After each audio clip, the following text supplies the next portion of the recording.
is, why he is the way he is, and what atrocities he committed over his lifetime. So without further ado, let's unbuckle our seatbelts, go Mach 5 down the highway, slam on the brakes, and bust through this windshield into this infamous serial killer together.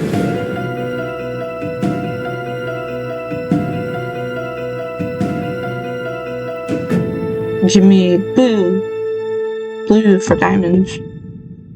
This is stone themed. Oh, green. So before the headlines and before the horrors, there was a quiet boy growing up in a quiet town in what seemed like a quiet home. But beneath the surface, something was festering. And Jeffrey Lionel Dahmer was born May 21st, 1960 in Milwaukee, Wisconsin, to Joyce Annette and Lionel Herbert Dahmer. And from the outside, the Dahmers looked like any other middle-class American family. Lionel was a college-educated chemist, and Joyce was a teletype machine instructor, and they had 2 children, Jeffrey and David. But behind closed doors, the household was far from peaceful. And as Lionel would later admit in his book, A Father's Story, the home was marked by constant tension. Joyce herself suffered with anxiety and was a hypochondriac, and Lionel was often absorbed in academic or professional work. So their relationship was pretty strained due to this. And the emotional distance only widened after Jeffrey was born. And by the time Jeffrey was 4 years old, and some accounts say he was 6 years old at this point, a traumatic event may have left a deep imprint, because he underwent a double hernia surgery. And at this time, it was a very painful and invasive procedure that some speculate contributed to his early feelings of violation and disconnection. Because it was after this surgery that his behavior began to change. But, he's 4 years old. At this point, you don't really know who you are, so I feel like it may have been a factor, but I feel like it's a nature-nurture kind of thing. But anyway, once happy and energetic toddler, Jeffrey became increasingly withdrawn, quiet, and emotionally distant. And people described him as polite, but isolated, often sitting alone and showing little interest in his peers. Lionel, Jeffrey Dahmer's father, would say, I saw early on that Jeffrey was somehow more withdrawn, less connected than other kids, but I didn't know what it meant. None of us did. And the family would move several times during Jeffrey's youth, which is a lot. I mean, that's a lot for a kid. From Milwaukee to Doylestown, Ohio, and eventually settling in Bath Township, which was a wooded suburban community. And it was there in an ordinary ranch-style house that some of Jeffrey's darkest fascinations began to take root. So even as a child, Dahmer distributed disturbing curiosity with death. And he was known to collect roadkill, dissect dead animals, and dissolve flesh from bones using chemicals.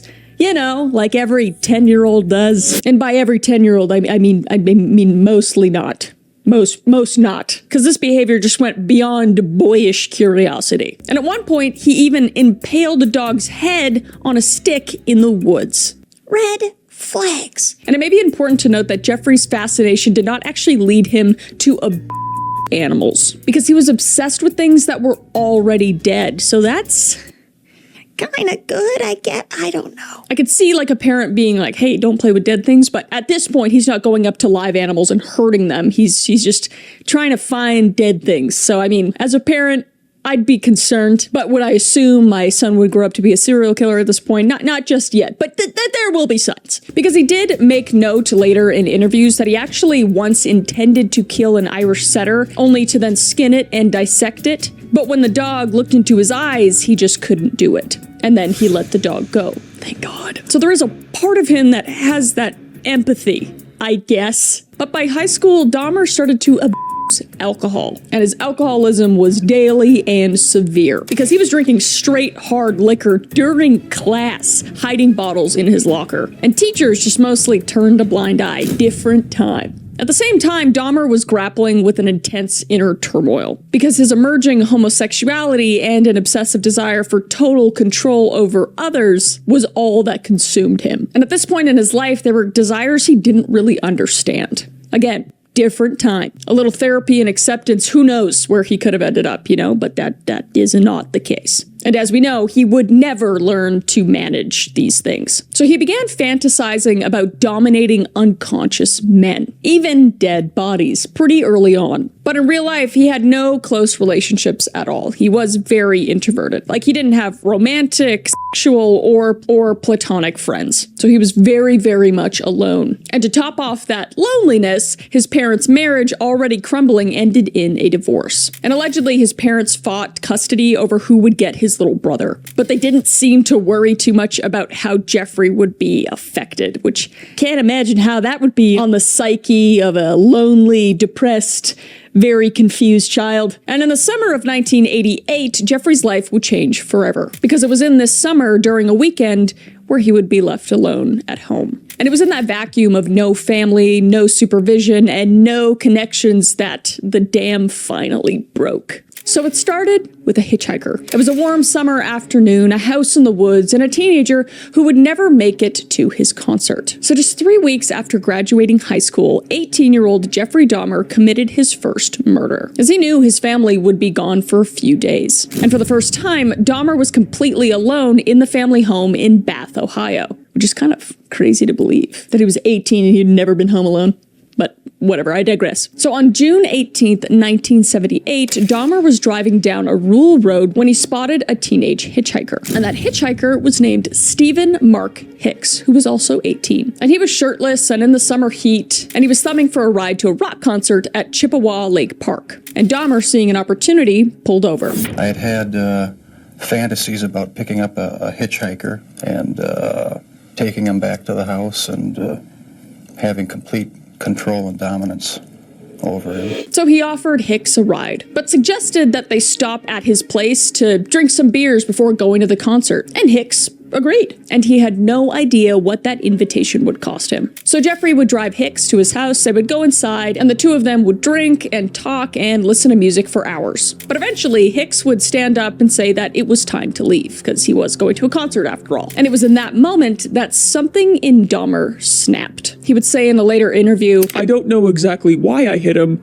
except I wanted to stay with him longer. So while Hicks was still in the room with him, Dahmer would grab a dumbbell and strike him in the back of the head. And when Hicks slumped forward, Dahmer used the dumbbell handle to strangle him to death. And then, with his fantasy finally realized, Dahmer would strip the body and he would have sex with it. And the next day, he would drag Hicks's body to the basement and begin this gruesome process of dismemberment. First, he would cut up the body, and then he would place the remains in trash bags. And then he would drive a short distance and bury some of the remains in a very shallow grave. But he couldn't leave it there. So later on, he returned and then dug up the body. And then he would proceed to strip the flesh from the bones and dissolve the soft tissue in acid. And then after the tissue was all off the bones, he would use a sledgehammer to pulverize the bones and crush them up. And then he would scatter the fragments in the woods behind the house. And to eliminate all traces, he threw Hicks's necklace and the dismemberment knife into the Cuyahoga River. Sorry if I said that wrong. And incredibly,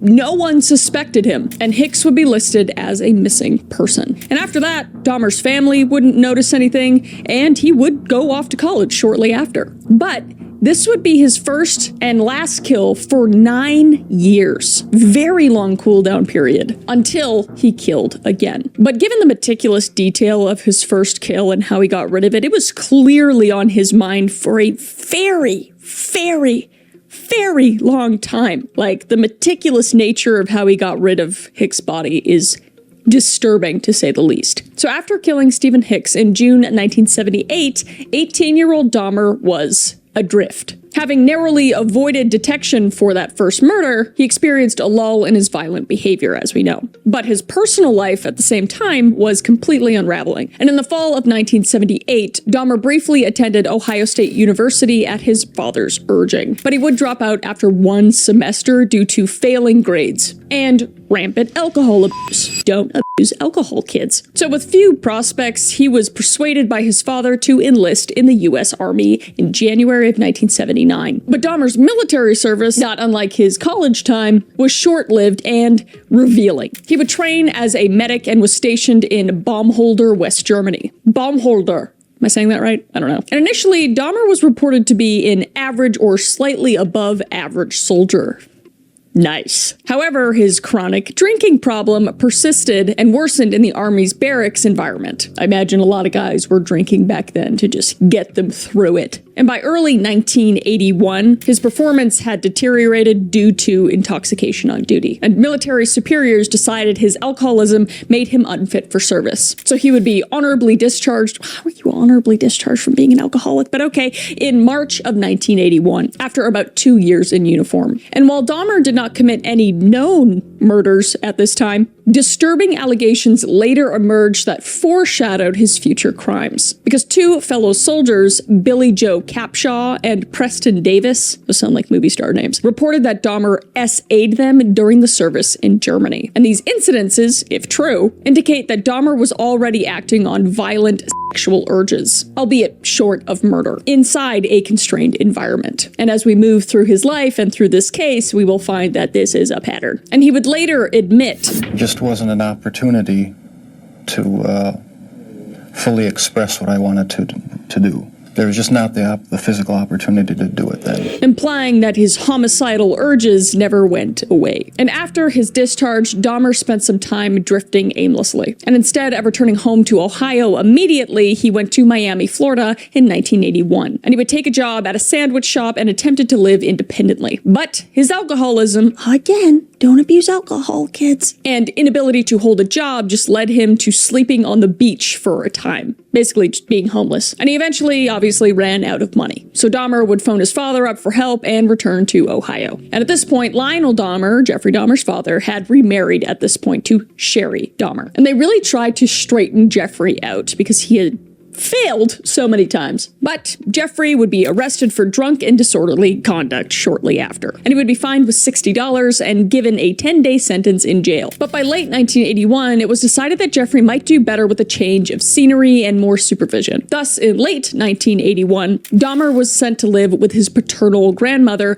Catherine Dahmer. And this was in West Allis, Wisconsin, which was a suburb of Milwaukee. And his grandmother was one of the few family members he felt close to. And initially, this move actually provided some stability for Jeffrey. And for a while, Dahmer helped with chores and attended church with his devout grandmother. And he even found employment. And in 1985, he began working at the Milwaukee Ambrosia Chocolate Factory as a mixer. And it was a job that he would hold for several years. And his family just hoped that living in a structured religious home would kind of curb his drinking and troubling proclivities. But unfortunately, Dahmer's inner demons would follow him to Milwaukee. And he would continue to drink heavily, and he began to go out into the city to the gay bars and bathhouses. And it was during this period that Dahmer honed a practice of drugging men for gratification without any resistance. Because Jeffrey Dahmer didn't like when his partners moved, which is just foreshadowing beyond belief. And he was actually banned from at least one bathhouse in multiple instances where he laced other patrons' drinks with sedatives, leaving them completely unconscious. And obviously he got caught for it. But he would effectively use their bodies while they were incapacitated. And he called this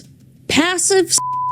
But this predatory behavior just escalated his sense of control over partners. So he began the process of not seeing other people as people, but just things for him to exploit. And in the summer of 1986, he was arrested for lewd behavior after exposing himself and masturbating in front of 2 boys. And Dahmer would receive a 1-year suspended sentence and was required to undergo counseling for the 1986 offense. And incidents like this just kind of show that Dahmer was just testing the waters, testing boundaries, and acting out in sexually risky ways long before he resumed murder. And a particularly telling incident occurred in 1987, and this was before his second murder. So Dahmer would tell his probation officer an alarming fantasy that he was having, and his fantasy was about a male corpse. In fact, Dahmer later admitted around 1986 he came very close to acting on this idea to steal a freshly buried body from a cemetery. And he went so far as to find an obituary of an 18-year-old male. And he would even attend the funeral to see the body. And then after that, he would attempt to dig up the grave days later. Just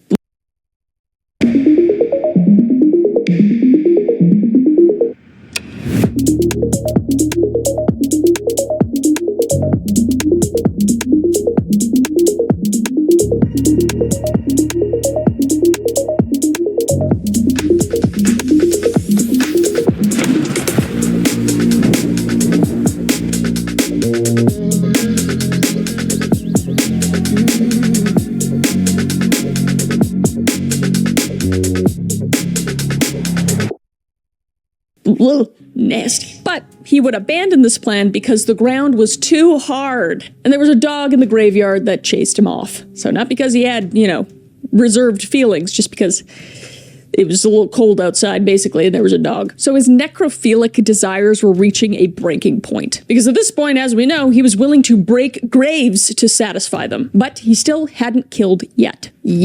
Because the threshold between fantasy and reality was thinning. And by thinning, I mean he was ready to murder again. And he would do that in November of 1987, which is almost a decade after the first. And the victim would be 24-year-old Stephen Tuomi, whom Dahmer encountered at a gay bar in Milwaukee. And Dahmer, now living in Wisconsin, persuaded Stephen to join him for drinks at an upscale Ambassador hotel, because Dahmer had rented out a room for the night. And according to Dahmer's later statements, he did not initially plan to kill Stephen. His intent was to drug the man into unconsciousness and lie beside him, to indulge in his control fantasy without actually taking his life. Just way better situation. It's not. So Stephen would agree, and they would go back to his hotel room, and they would drink heavily in his hotel room. And Dahmer claims that he blacked out in an alcoholic haze shortly after. Just bullshit. And when he awoke the next morning, he was horrified to find that Stephen was laying dead beside him in bed. Because in his intoxicated stupor,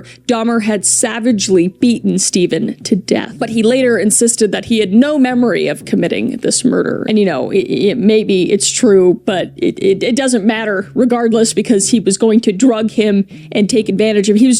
His plan was to do awful, illegal things to him anyway. So the whole, I don't remember, is just like thrown into the wind. But notably, Stephen is actually the only victim in Milwaukee for whom Dahmer was never charged for. Because without a body or a crime scene, authorities initially had no evidence that the murder even occurred. So seeing Stephen beside him in bed, dead, Dahmer panicked, and he knew that he had to dispose of the body discreetly. So he would go out and purchase a very large suitcase. And using this, he would cram Stephen's lifeless body inside and check out of the hotel. And in the elevator and the lobby, nobody realized the heavy suitcase held a corpse. And nobody realized that he didn't have luggage when he checked in. But I guess you wouldn't assume, people walking around with a lot of luggage. There's a body in there, I guess, but I don't know. It's just heartbreaking, for Stephen's family. Like, it's terrible. And in fact, Dahmer would actually later recount that an unsuspecting taxi driver even helped him load the luggage. And when the driver remarked about a foul odor coming from the bag, Dahmer just kept silent, and he would transport the body to his grandmother's house. And there, in the basement, he proceeded to dismember Stephen's body, just like he had done with Hicks. But Dahmer would wait about a week before carrying out this dismemberment, letting the corpse kind of decompose slightly. And he then would cut the body into pieces and put the parts into garbage bags for disposal with the weekly trash pickup, which is horrifying to think about. I wonder if garbage people think about that, like if there's any sort of body in any of the trash bags, like if there's a certain smell coming in. Oh my God, I can't, my brain can't go there. Anyway, I digress. But this time, Dahmer did something new with his victim, Stephen. He would keep a part of Stephen as a souvenir. So Dahmer severed Stephen's head and retained it for a time, just fascinated of the idea of preserving a piece of the man he'd killed. She was like, I didn't mean to do it. But meanwhile, he has Stephen's head in a freezer, like, fucking monster. So he would keep Stephen's head wrapped in a blanket for about 2 weeks in the freezer. And then he would attempt to permanently preserve it by boiling the head in a chemical bath. So the boiling process stripped the flesh, but ultimately rendered the skull too brittle. So when the skull just crumbled in Dahmer's hands, he would pulverize the rest of the pieces and get rid of them. So in the end, no remains of Stephen were ever found. And his murder remained a missing persons case until Dahmer's confession. I can't even imagine how the family felt during this time. But Dahmer's ability to eliminate all evidence of the crime ensured that, at a time, police did not even classify Stephen as a homicide. So this was his second murder, and it was a near perfect crime, if you can call it that. And it just emboldened Dahmer to continue. So in early 1988, Dahmer would strike again, and his third victim would be James Jamie Dox Tater. And Jamie was a 14-year-old runaway from home and was just surviving on the streets of Milwaukee. So Dahmer met the young teen at a bus stop near the city's gay nightlife district around January 16th, 1988. And exploiting the boy's desperation, Dahmer promised James easy money, and he offered him $50 in exchange for the boy coming home with him to pose for nude photos. So Jamie would agree, and he would accompany Dahmer to the West Allis house, where he lived with his grandmother. And once they were alone in the basement, Dahmer drugged the teen by spiking his drink with sleeping pills. And after Jamie fell unconscious, Dahmer would assay him. Then he would repeat his now established method. And Dahmer would strangle Jamie to death. And after that, he would leave Jamie's body in the basement for about a week. And it was after this week that Dahmer would proceed to get rid of the body how he got rid of the others. And this would ensure that no physical evidence of the boy would ever be found. And like Stephen,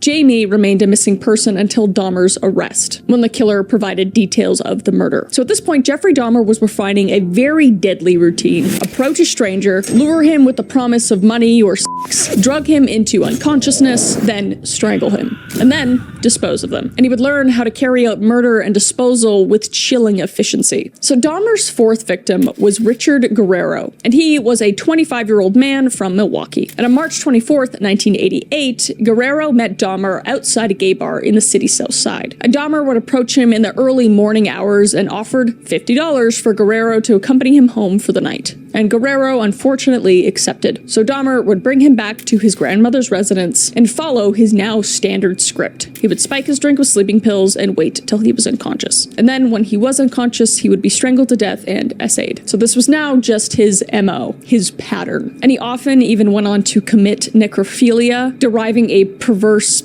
thrill from violating his victims' bodies after death. And then after, Dahmer set out to dismember Guerrero within roughly 24 hours after the murder. And like his other victims, he attempted to preserve the skull and then would later pulverize it and get rid of it. And Guerrero's family was just desperate for answers at this point, but the search for him, as we know, was just in vain. And he was only ever identified after Dahmer's 1991 confession, when Dahmer was able to point out Guerrero's photograph and acknowledge his fate. However, by this time, hiding the evidence was proving to be challenging for Dahmer, because dismembering bodies and storing parts at his grandmother's house was causing foul odors, as you could imagine. In fact, Dahmer's grandmother, Catherine Dahmer, had begun complaining about horrible smells emitting from the basement and garage. And she also grew alarmed by her grandson's habit of bringing young men home late at night. And Dahmer managed to explain the smells away by saying, oh, it's rotting meat or it's sewage backups. But he was aware that his activities were raising suspicions at this point. But still, he had remained undetected. Because I'm assuming, your grandma doesn't assume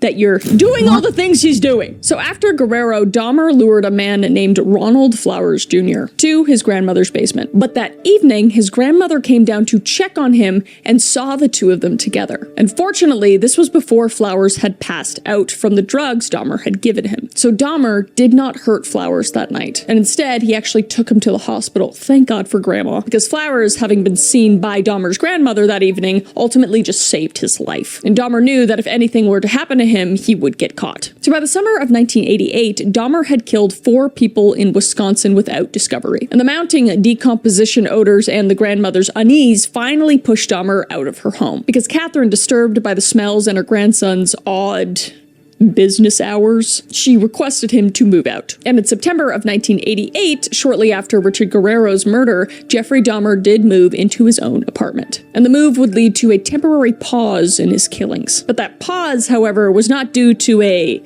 crisis in conscience, but to Dahmer's arrest for a different crime, and that was an essay of a 13-year-old minor. So luckily, this boy escaped from Jeffrey's clutches and would report on it. But Dahmer would be released on bail, having only spent a week in jail. But before his forced hiatus, Dahmer would claim one more victim. Anthony Sears was 24 years old and became Dahmer's 5th victim on March 25th, 1989, which was Easter weekend of that year. And Sears was an aspiring model with a lively personality and big dreams. And Dahmer would encounter Sears at a gay bar in Milwaukee, and the two struck up a conversation. And at the time, Dahmer was awaiting sentencing from a previous offense, but despite the risk, Dahmer proceeded to hunt another victim. Cooldown period is getting real short now. And fearing he was being watched by police, he chose to take Anthony Sears back to his grandma's home instead. And in the early morning hours in his grandmother's basement, Dahmer drugged Sears and then strangled him to death. And with Anthony Sears, Dahmer crossed a new line, and he began trophy keeping, because Sears was the first victim in which Dahmer deliberately preserved body parts as keepsakes. So after killing and dismembering Anthony, Dahmer carefully cut off the man's head and also removed his genitals. And he would treat these parts in acetone to preserve them, and they would be kept together in a small wooden box. And Dahmer stored this grisly box of mementos in his closet, and later at his workplace. In fact, while serving his jail sentence in 1989 for the earlier molestation case, Dahmer hid Sears' skull and preserved remains in his work locker at the Ambrosia Chocolate Factory, only to retrieve them after he was released on probation. And the concealment is just jaw-dropping, because for months, a box containing a human head sat quietly at his job site, unbeknownst to anyone. And Dahmer would even occasionally open the box and look at the remains of Anthony Sears, deriving a sick sense of comfort and arousal at the same time. And Dahmer would even speak candidly about these souvenirs later on. Box in my bedroom closet, and it contained the mummified head and genitals of a young man I met in one of the bars down in Milwaukee. And it was a locked metal box.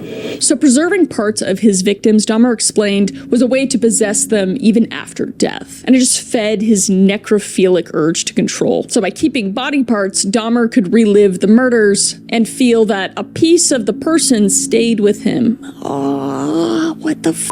And this behavior just escalated after Sears, because from this point on, collecting trophies, skulls, bones, even preserved organs just became part of his regular Dahmer ritual. And as one psychiatrist later noted, for Dahmer, the trophies were gratification reliving the experience of knowing these people. Okay. Yeah, whatever, dude. It was just basically a twisted way of memorializing his victims and keeping their presence in his life. Some people keep photos, but not Dahmer. You'll just keep your femur in a box. But not long after the murder of Sears, Dahmer faced accountability for earlier SAs. And in May of 1989, he was actually sentenced to 12 months in jail with work release and 5 years probation. And this enforced jail time meant a temporary halt to his murders. Thank God. However, the dark trophies of Anthony Sears waited for him. And Dahmer would actually be released early in 1990, and he would retrieve his preserved head and genitals, and he would bring them back to his new apartment at 924 North 25th Street in Milwaukee. And there, he placed Sears' skull in a filing cabinet, which was a grim foundation for what would become a personal shrine of skulls and bones. So Jeffrey Dahmer was now fully entrenched in his pattern. Kill, violate, dismember, preserve, and repeat. And with his own apartment, apartment 213, the infamous apartment 213, and no watchful relatives living with him, his killings were about to accelerate with a horrific pace. So apartment 213 was a one-bedroom unit in a nondescript building on North 25th Street in Milwaukee. And rent was dirt cheap, and neighbors just kind of kept to themselves. And behind one locked door, the unimaginable was unfolding. So it was May of 1990 that he would move into this apartment. And on paper, it looked like a fresh start. He had recently been released from jail and was on probation. And he was working at the Ambrosia Chocolate Factory. And to most people, he seemed like a quiet, if somewhat odd, tenant. But inside the apartment, Dahmer was spiraling into a depth of depravity no one around him could see. And here, the ritual just evolved. And it was no longer just about killing. It became about preserving, collecting, and consuming. A new thing. Wow. A new part of the ritual. He basically just built a private ecosystem of horror. He would get a 57-gallon drum in the corner, which was used to dissolve torsos, a freezer and refrigerator stocked with severed heads and human flesh, a growing collection of skulls neatly cleaned and displayed in drawers, and Polaroids of his victims. Oh, he did keep photos. And those weren't enough. And some posed in life, others staged in death. And with some documenting the step-by-step process of dismemberment, which is... oh, it's so horrifying. And above all, just a craving for absolute control. Not just over the moment of death, but over the victim's body long after they died. And it was also at the Oxford apartments where cannibalism became part of his routine. Because Dahmer began eating portions of his victims, including their hearts and biceps. And he would just cook them just the way you cook any other meat. And it obviously wasn't out of hunger, but it was about possession. Everything he did was about possessing these people during and after death. It made me feel like they were... Game of Thrones King's Road is now available for both PC and mobile with Google Play Games. Explore the Game of Thrones universe on a larger screen and sync your progress across mobile and PC devices. And get an exclusive 15% discount with Google Play Games for a limited time only. Get started by downloading Google Play Games today.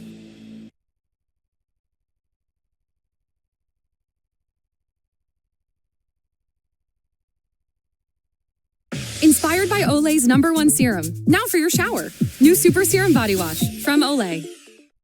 A permanent part of me. Meanwhile, neighbors were complaining about foul f***ing odors, loud power tools, and very strange behavior. But Dahmer would deflect with practiced lies. Again, it was spoiled meat, it was plumbing issues, it was a broken freezer. And his quiet demeanor just kind of made him seem harmless. And he wasn't like this big hulking guy like Ed Kemper. He was kind of like spindly and looked, kind of nerdy and just like unassuming. So between May 1990 and July 1991, Dahmer would murder 12 more young men and boys inside apartment 213, accelerating in cool-down period, frequency, boldness, and brutality. And he even experimented with new methods as well, including chemical lobotomies and preservation attempts. And yet, for over a year, he remained undetected. So the Oxford apartments weren't only the scene of Dahmer's most gruesome crimes, they were the epicenter of one of the most horrific killing sprees in American history. And what followed would stun the world. And it all began with a man he met on May 20th, 1990, Raymond Smith. So after his release from jail in 1990, Dahmer did not take long to kill again. His sixth victim and his first victim killed in Dahmer's infamous North 25th Street apartment was Raymond Lamont Smith. And Raymond was a 32-year-old man whom friends also knew by the alias Ricky Beaks. And Smith at this point in his life had fallen on hard times and occasionally engaged in sex work. And on May 20th, 1990, Dahmer propositioned Raymond Smith, offering him $50 in exchange for sex at Dahmer's apartment. And Smith would agree, thinking nothing of it, and would accompany Dahmer to apartment 213. So inside the apartment, Dahmer would mix a cocktail for Raymond Smith, and it was spiked with a sedative. And once Smith fell unconscious on the couch, Dahmer would proceed to strangle him to death. So with Raymond Smith's body now at his disposal, Dahmer indulged in acts that were becoming habitual for him. So he posed the corpse in erotic, suggestive positions and used his Polaroid camera to take a series of photographs. And these Polaroids showing Smith's lifeless body arranged in various erotic portrayals were kept by Dahmer as a personal trophy and aid for alone time fantasies. And the recovery of these disturbing photos later by police would provide undeniable evidence of Dahmer's crimes. So after capturing his photo shoot, Dahmer set about dismembering Raymond Smith in his small bathroom of his apartment. And after dismembering and separating the flesh from bone, he would boil the flesh in a large pot with a caustic chemical solution, which was a mix of Soilex and bleach to reduce the sludgy substance. And this allowed him later to flush or dispose of the soft tissue easily. And the remaining bones he dissolved in a vat of acid that he obtained for this purpose. And in the end, almost nothing of Raymond Smith remained, except for his skull. Just horrible, horrifying.